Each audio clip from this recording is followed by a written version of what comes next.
Hi everyone, my name is Emma Stadden and I run the Happiness Mermaid, and I focus on changing people's psychology so they can basically have the successful lives that they want.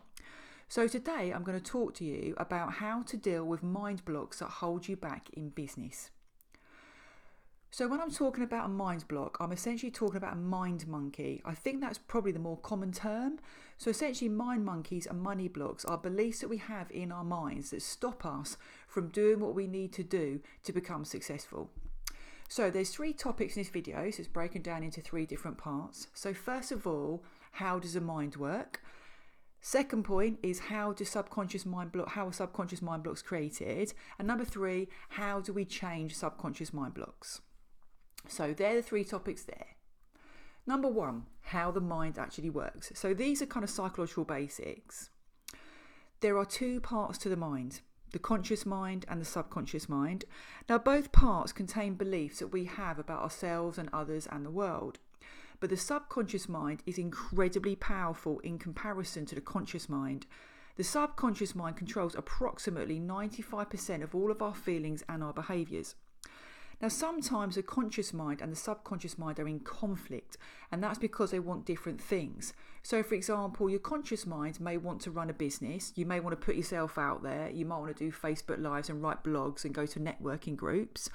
But in your subconscious mind, you have a few beliefs that say putting yourself out there and becoming visible is going to be painful. You might be rejected. People might criticize you and you're going to feel very uncomfortable. So because you've got conflicting beliefs in your conscious mind and your subconscious mind, there tends to be a little bit of a problem. Now, in this situation, the subconscious mind usually wins. And that is why when you set goals and you know that you really want to achieve something, but you find yourself struggling to achieve it, you almost feel like there's something holding you back. And that is because the subconscious mind is holding you back. So this is a diagram to kind of explain it. So the subconscious mind is really, really powerful, and it directly affects each of these. It affects the feelings that you have, it affects the decisions, and it affects the actions. But it also affects inaction. So it kind of compels you to do certain things, but also it will stop you from doing other things. So action and inaction. Now, how it works. The mind basically moves us towards pleasure and comfort and away from pain. However, if it's got a choice between the two, it will usually protect us from pain before it will take us to pleasure. So that is the priority of the mind, to protect us from pain. Now, what the mind also does is it creates strategies, basically behaviour, that will enable us to gain pleasure and avoid pain based on the beliefs that we have. Now here again is another visual of what I've just spoken about. So to begin with, we're designed to seek pleasure and comfort and to avoid pain. Now we create beliefs in our minds about what will give us pain and what will give us pleasure based on our previous experiences. Now often in childhood, but not always in childhood. It can literally be experiences from like a year or so ago, or even like a week, right? So previous experiences, but the majority come from childhood. What we then do is we create subconscious strategies or basically behaviours that will enable us to get pleasure on comfort and avoid pain based on the beliefs that we've got as a result of our previous experiences. Now moving it onto kind of business, here are some classic signs that you've got some business blocks that are basically created by these subconscious beliefs. So procrastination is one, it's probably the biggest one, where you want to do something, but you find yourself not doing it. So you might want to do a Facebook Live, or you might want to write a blog, or you might want to get in contact with a magazine or whatever. But what you end up finding yourself doing is other little tasks, kind of busying yourself up. So what you often do is you do these little tasks and you tell yourself that these are business tasks, when in actual fact they're just ways of you avoiding what you really need to do. So another sign is where you don't create videos, you don't create blogs, and you don't create content. Another is where you actually create products, but you don't actually promote them. And another strategy that people use is what is known as learning without earning. And that's basically where you do course after course after course. You go on YouTube, you're constantly learning from other people, but you don't actually implement the learning. So you don't actually earn as a result. You almost hide behind the learning and you tell yourself, oh, this will help me to run my business in the future. Another is where you overgive to clients, where you give them more time than they've actually paid for. So for example, they pay you like 100 quid or whatever for an hour, and you give them like an hour and 15 or an hour and a half. Or you constantly give discounts. That's another one. And that's normally caused when you don't believe that people will pay for your products. Another one is where you avoid networking. But the general point here, and for you to identify whether you have any business blocks, is think of times where you want to do something, but you don't. And usually due to fear. And that's a classic sign that you've got a mind block.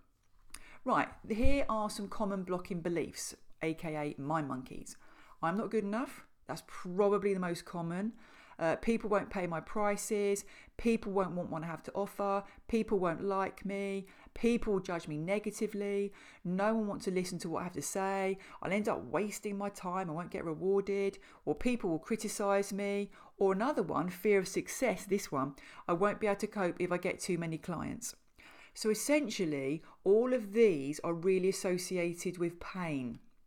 Because when we associate anything with pain, as I said earlier, our subconscious minds try to protect us from that pain and stop us from behaving in ways that will move us towards that pain. Right, so the real cause of behaviour, this is kind of how it goes. You've got beliefs, first of all, in your subconscious mind. They create feelings, and then the feelings essentially create behaviour. So it kind of goes 1 of 3.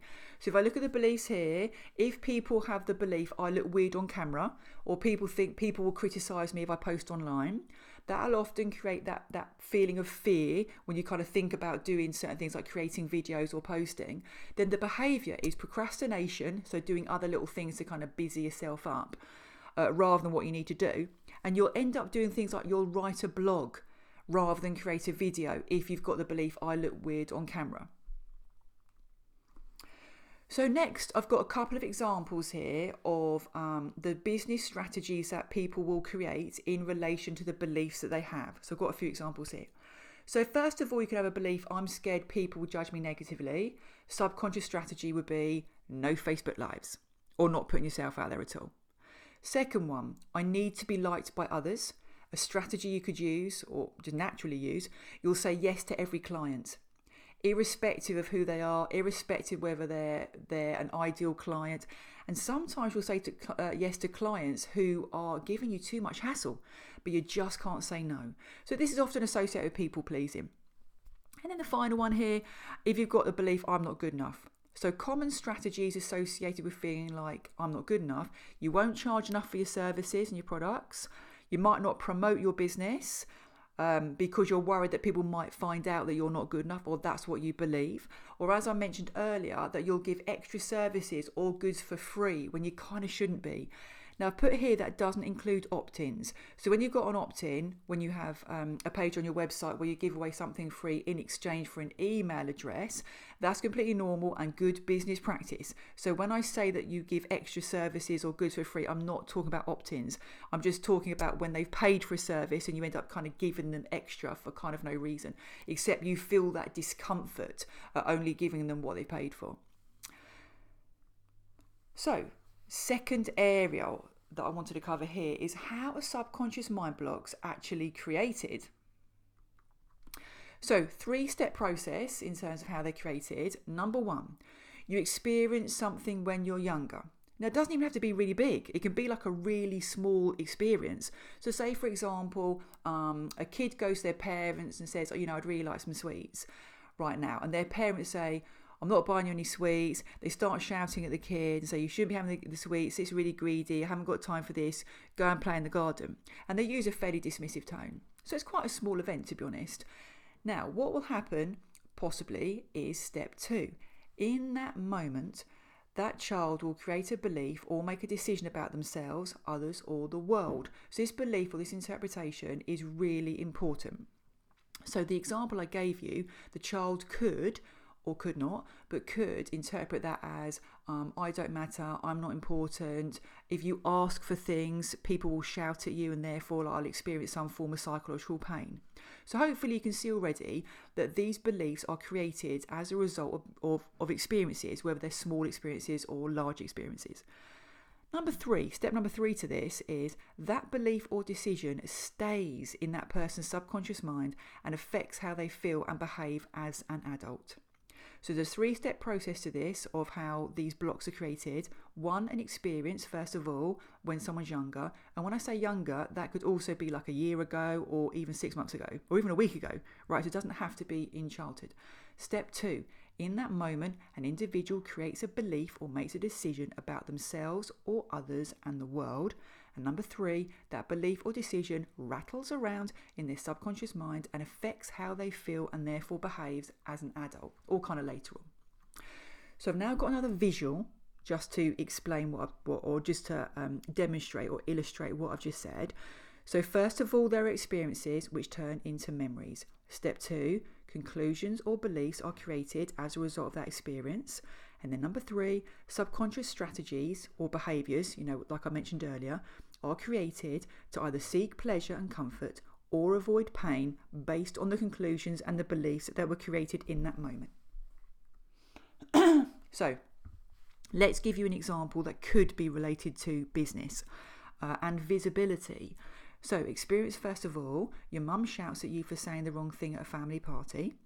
Conclusion and belief that could be generated as a result is, if I say the wrong thing, I will get attacked, is psychologically attacked, is what I mean here, and I'll be embarrassed. Subconscious adult strategy, so later on, which will affect your visibility in your business, that individual could avoid speaking at networking meetings when they're trying to promote their business. So that's one example of how that belief will affect an individual's later behaviour. Now, step number 3 or part number 3 I wanted to talk about, and this is like a really important bit, is how do you actually change these subconscious beliefs? Now, a few of these you can do on your own. The final 2, you would have to, was an ideal scenario if you get somebody to kind of help you. So here are the 5 different strategies. There are more, but these are kind of the main 5. First of all, you can do an activity that I refer to as creating motivational discomfort. So I mentioned earlier on that we seek pleasure and we avoid pain. So this activity here basically makes your current situation painful, but your change, if you decide to change, will be associated with pleasure. So this is basically what you do, is you write out 2 lists. Now it's important that you do this in the correct order. So you need to do number 1 before you do number 2. So what you do first of all is you describe how your life will be, say in 5 years' time, if you don't overcome your current blocks and you stay exactly as you are today. Now I'm just warning you that might be quite a painful activity. So if you don't want to do it, then obviously choose not to. But I'm just warning you that potentially could be a little bit negative. And that's the reason why you do that part first, because you don't want to end on that part.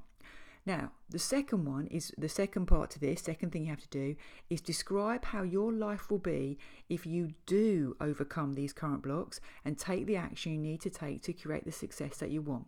So imagine your life in 5 years' time if you do actually make these changes. And then what you do is you take the time to fully describe how your life is going to be in 5 years' time. Now, this activity creates what I call motivational discomfort, where you feel uncomfortable by doing the first part, and also the second part, a combination of the second part and the first, leads you to feel uncomfortable, but to the point where it motivates you to change. So the first part you feel uncomfortable and think, oh, I really don't want that. But the second part encourages you to find ways to get there, because your subconscious mind is starting to feel what your future will be like. Number 2, questions. Right, the questions that we ask ourselves are really important, and I mean really important. A question is basically where you command your mind to find an answer. Now, to me, there are different types of questions as it goes, but if I'm going to be really simplistic about it, there are 2 main types of questions. There are negative questions and positive questions. So a negative question is where you ask yourself, where you ask your mind to basically find a painful answer. For example, here's two key ones. 1, what is wrong with me? If you ask yourself that question, you're going to find painful answers. Or if you're thinking about doing a Facebook Live, or you're thinking about doing a blog, or a post on Instagram or Facebook or wherever, and you ask yourself the question, what could go wrong after you've made that decision, then again, you're training your mind to find all the negatives and therefore pain. That's what you're doing. And it's those types of questions that can prevent you from moving forward. Positive questions, however, they command your mind to find positive, constructive answers. So a couple of good questions would be, what am I good at? So obviously you're going to be looking for your strengths and you're going to feel good about yourself. And another positive question could be, what are the benefits of doing a Facebook Live? So you're not looking for the negatives, you're not looking for the pain, you're now looking for the pleasure and you're now looking for the benefits. And again, you're training your mind to find ways to move you forward. So down the bottom here, and this is why it's important, every day, stop asking yourself negative questions and focus on asking yourself positive questions. 3. Self-talk. So the statements that we say to ourselves are basically known as self-talk. So what I've done here, the first 3, I've given you some examples of negative self-talk, like I'm not good enough, I can't do this, and people will dislike me. So those 3 statements are likely to hold you back. Now, what you want to do first of all is identify your self-talk. You want to work out, is it really negative and to what extent is it negative? So you might want to just have a notebook with you and just write down, during a week period, all the times when you make these negative statements, just to see how often you produce negative statements. Then what you do is you find an alternative to that statement. So therefore, you could say, people will be pleased that I've shared my knowledge. And people want information, not perfection. So if you think about when you get courses or you listen to Facebook Lives and whatever, you're probably not that bothered about the presentation. You're more interested in the information that they're going to give to you so that you can implement that information and improve your life. That is the important bit. It's the quality of the information, not the quality necessarily of the presentation. And another statement that you can constantly say to yourself is, I can do this. Now, if you do this when you're looking in front of a mirror, that can also be even more effective because you've got like a connection with your face and it makes it a bit more personal. So with regards to self-talk, first of all, identify any negative statements and then find an alternative. Now, those first 3 you can do on your own. Now, this next one you can potentially do on your own, but it's better to do it with somebody who is an EFT practitioner. Right, so EFT tapping, I absolutely love this. It's also known as emotional freedom technique. Now, this method involves tapping on certain parts of the face and body. It does look a bit odd, I will warn you, but it is effective. So don't be put off by the oddness of it. Now, these parts are the parts that you tap on are the end of energy meridian pathways within the body. And basically tapping on these different parts of the face and body basically clears all these pathways. And as a result, it basically releases all of these emotions. It kind of gets rid of negative emotions.